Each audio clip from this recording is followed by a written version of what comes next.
ഇപ്പോൾ വിഴിഞ്ഞമാണല്ലോ നമ്മുടെ ഏറ്റവും വലിയ ചർച്ചാ വിഷയങ്ങൾ.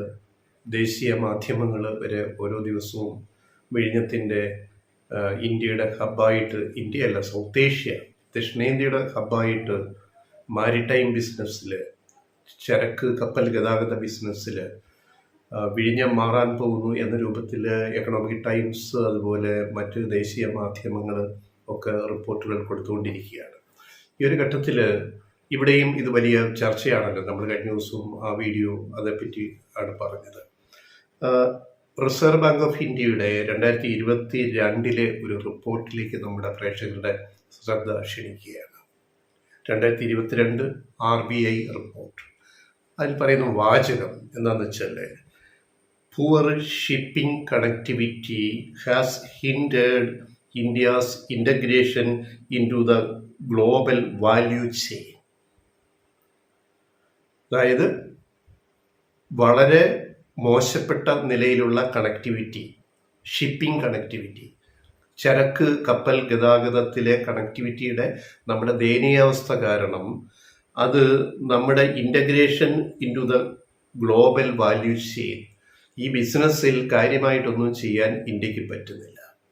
ഈ RBI റിപ്പോർട്ടിൻ്റെ ബാക്കി ഡീറ്റെയിൽസിലേക്ക് വന്നു കഴിഞ്ഞാൽ, ഈ കണ്ടെയ്നർ ട്രാഫിക്, അതാണ് ആ ബിസിനസ്, മാരിടൈം ബിസിനസ്സിലെ ഏറ്റവും പ്രധാന വരുമാനം കണ്ടെയ്നർ ട്രാഫിക്കാണ്. പിന്നെ ക്രൂസ് ഷിപ്പുകൾ, ടൂറിസ്റ്റുകൾ യാത്ര ചെയ്യുന്ന വൻകിട കപ്പലുകൾ. പക്ഷെ ഏറ്റവും വലിയ വരുമാന മാർഗം, തൊഴിൽ മാർഗം എന്ന് പറയുന്നത് മാരിടൈം കാർഗോയാണ്, അല്ലെങ്കിൽ ചരക്ക് ഗതാഗതമാണ്, കപ്പൽ ഗതാഗതമാണ്. അപ്പോൾ ഇന്ത്യയുടെ കണ്ടെയ്നർ ട്രാഫിക്ക് RBIയുടെ റിപ്പോർട്ടിൽ പിന്നീട് ചൂണ്ടിക്കാണിക്കുന്നത് ഒരു വർഷം 17 മില്യൺ TEU മാത്രമാണ്. 17 ദശലക്ഷം ഒരു വർഷത്തെ മാരിടൈം കണ്ടെയ്നർ ട്രാഫിക് ഇന്ത്യ കൈകാര്യം ചെയ്യുന്നത് 17 ദശലക്ഷം TEU മാത്രം. TEU എന്ന് പറഞ്ഞു കഴിഞ്ഞാൽ അതിൻ്റെ ഒരു 20 ഫുട്ട് ഈക്വലന്റ് യൂണിറ്റ് എന്നാണ് പറയുക. അതായത് ഒരു കണ്ടെയ്നർ 20 അടി നീളമുള്ള കണ്ടെയ്നർ. അങ്ങനെ 20 അടി നീളമുള്ള കണ്ടെയ്നറുകളാണ് മദർഷിപ്പുകളിൽ, മദർ പോർട്ടുകളിലേക്ക് വരുന്നത്. ഇപ്പോൾ കഴിഞ്ഞ ദിവസം വിഴിഞ്ഞത്തടുത്ത ആദ്യ കപ്പൽ സാൻ ഫെർണാണ്ടോയിൽ 2000-ഓളം കണ്ടെയ്നറുകൾ ഈ 20 ഫീറ്റ്, അതാണ് TEU, അത്രയും വലിപ്പമുള്ള, അത്രയും നീളമുള്ള കണ്ടെയ്നറുകളാണ്. അങ്ങനെയാണ് ആ 2000-ഓളം കണ്ടെയ്നറുകൾ വിഴിഞ്ഞത്ത് വന്നിട്ട് അത് കുറേ ഇറക്കി ബാക്കി കുറച്ച് കൊളംബോയിലേക്കുള്ളതിന് അവിടേക്ക് കൊണ്ടുപോകും. അപ്പോൾ ഇവിടെ ചൈന നമ്മുടെ രാജ്യത്തിൻ്റെ 17 ദശലക്ഷം TEU മാത്രമാണെങ്കിൽ ചൈനയുടെ ബിസിനസ് എന്ന് പറയുന്നത് 245 ദശലക്ഷമാണ് TEU ആണ്. അതായത് നമ്മൾ 17 ദശലക്ഷം TEU കൈകാര്യം ചെയ്യുമ്പോൾ ചൈന 245 ദശലക്ഷം TEU ആണ് കൈകാര്യം ചെയ്യുന്നത് മാരിടൈം ബിസിനസ്സിൽ, ചരക്ക് കപ്പൽ ഗതാഗതത്തിൽ. ആടും ആനയും തമ്മിലുള്ള വ്യത്യാസം പോലെയാണ്. അപ്പം ഇന്ത്യക്ക് ഈ മേഖലയിൽ ഒരു നേട്ടവും കാര്യമായിട്ടുണ്ടാക്കാൻ കഴിയാതെ പോയത്, ഇതുവരെ ഇന്ത്യയിൽ പ്രധാനപ്പെട്ട 13 തുറമുഖങ്ങളുണ്ടെങ്കിലും മദർ പോർട്ടുകളൊന്നും ഇല്ലാതെ പോയതുകൊണ്ടാണ്. ഷാങ്ഹായ് മദർ പോർട്ട്, അവിടെ നേരെ കൊളംബോ, പിന്നെ സിംഗപ്പൂർ, പിന്നെ ദുബായ്, DP വേൾഡിൻ്റെ ദുബായിൽ, അവരാണല്ലോ കൊച്ചിയിൽ ഇപ്പോൾ ഏറ്റെടുത്ത് നടത്തുന്നത്. അതിൻ്റെ കാര്യങ്ങൾ ഞങ്ങൾ ഇന്നലെ പറഞ്ഞുകൊണ്ട് ആവർത്തിക്കുന്നില്ല. അപ്പോൾ ഈ ഒരു ബിസിനസ് കൈയടക്കി വെച്ചിരിക്കുന്നത് ചൈനയാണ്. ചൈനയ്ക്ക് ഏറ്റവും കൂടുതൽ വരുമാനം കിട്ടുന്ന ഈ മാരിടൈം ബിസിനസ്സിലേക്ക് കടക്കാൻ ഇന്ത്യക്ക് അതിൻ്റെ ഒരു ചെറിയ ഭാഗമെങ്കിലും പിടിച്ചടക്കാൻ കിട്ടുന്ന ഒരവസരമാണ് വിഴിഞ്ഞം ഇൻ്റർനാഷണൽ സീ പോർട്ട്, രാജ്യാന്തര തുറമുഖം എന്ന് പറയുന്നത്. ഇതാണ് ഇതിൻ്റെ ഗ്ലോബൽ പ്രാധാന്യം എന്ന് പറയുന്നത്. ഇതാണ് ഞങ്ങൾ കഴിഞ്ഞൊരു വീഡിയോയിൽ പറഞ്ഞതുപോലെ. അപ്പോൾ ഈ ബിസിനസ് പിടിക്കാൻ കഴിയണം. അപ്പോൾ അടുത്ത കപ്പൽ വിഴിഞ്ഞത്തേക്ക് വരുന്നു, അത് ഷെഡ്യൂൾ ചെയ്തു. അതുപോലെ ഫീഡർ വെസലുകൾ ഇപ്പോൾ ഇറക്കിയ, ഈ സാൻ ഫെർണാണ്ടോയിൽ നിന്ന് ഇറക്കിയ ചരക്കുകൾ കൊണ്ടുപോകാൻ ഫീഡർ വെസലുകൾ ഈ അടുത്ത ദിവസങ്ങളിൽ വരുന്നു. അത് കഴിയുമ്പോൾ അടുത്ത വൻകിട കപ്പൽ, സാൻ ഫെർണാണ്ടോയുടെ അത്രയും വലിപ്പമെങ്കിലും ഇല്ലെങ്കിലും മറ്റൊരു കപ്പൽ ഉടനെ വരുന്നുണ്ട്, ചരക്ക് നീക്കവുമായിട്ട് ഇങ്ങോട്ട് വിഴിഞ്ഞത്ത് വരുന്നു. അപ്പോൾ വിഴിഞ്ഞം ഇപ്പം തന്നെ ശ്രദ്ധ നേടിക്കഴിഞ്ഞു.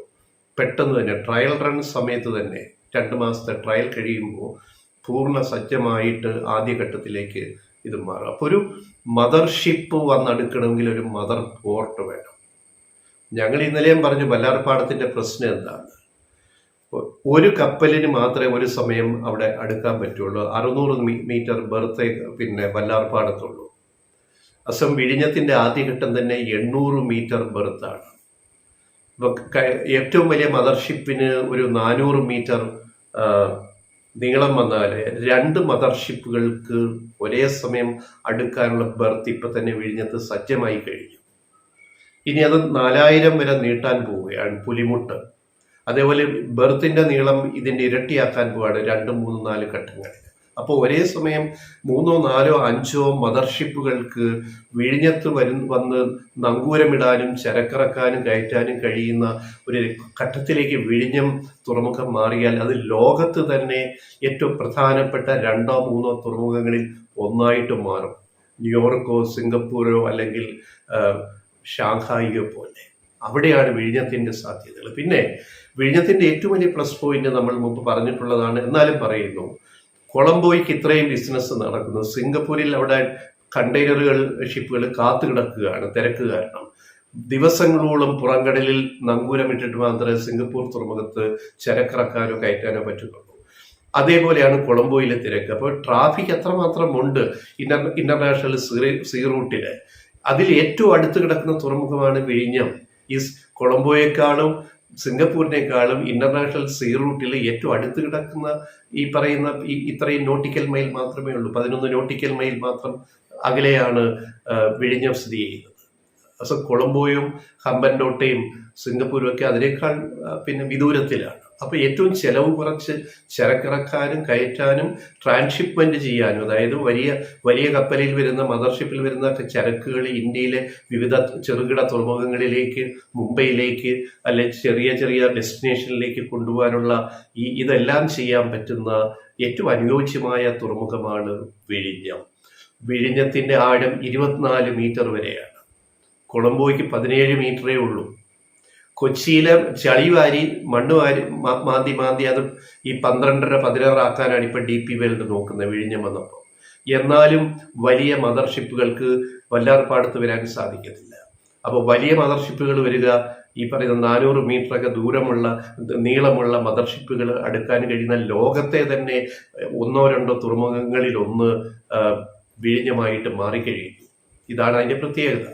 അപ്പൊ ഇതിനെ നമ്മൾ ട്രാൻസ്പോർട്ടേഷൻ തിയറി ഉണ്ട്, കമ്മ്യൂണിക്കേഷൻ തിയറി ഉണ്ട്, അതുപോലെ ലോജിസ്റ്റിക്സ് ഒരു തിയറി ഉണ്ട്. അത് ഹബ് ആൻഡ് സ്പക്ക് എന്ന് പറയും. അതിന്റെ ഇംഗ്ലീഷിൽ പറയുന്ന ഹബ് ആൻഡ് സ്പക്ക്. ഈ ഹബ് ആൻഡ് സ്പക്ക് തിയറി ഒരു ഹബിലേക്ക് സ്പക്കുകളിൽ നിന്നും മുഴുവൻ ചരക്ക് നീക്കം നടത്തുക, അങ്ങോട്ടും ഇങ്ങോട്ടും. അതിനൊരു ഉദാഹരണം പെട്ടെന്ന് മനസ്സിലാക്കാൻ പറയുകയാണെങ്കിൽ ട്രാൻസ്പോർട്ടേഷനിലും കമ്മ്യൂണിക്കേഷനിലും ലോജിസ്റ്റിക്സിലും ഉപയോഗിക്കുന്ന ഒരു തിയറിയാണ് ഹബ് ആൻഡ് സ്പക്ക്.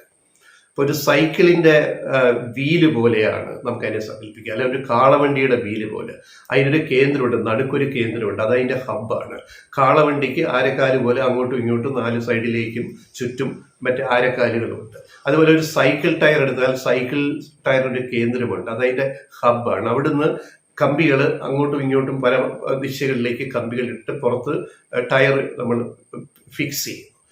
ഇതാണ് വെരി സിമ്പിൾ ആണ്. ഇതാണ് ഹബ് ആൻഡ് സ്പക്ക് തിയറി എന്ന് പറയുന്നത്. അപ്പോൾ ഒരു ഹബിലേക്ക് സ്പക്കുകളിൽ നിന്ന് ഇങ്ങനെ സാധന സാമഗ്രികൾ ചരക്കുകൾ വരുന്നു.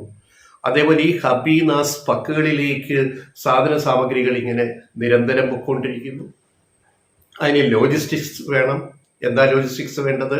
റെയിൽ ഗതാഗതം, മൾട്ടിപ്പിൾ ലൈൻ വേണം, വലിയ വീതിയുള്ള റോഡുകൾ, ഹൈവേകൾ വേണം.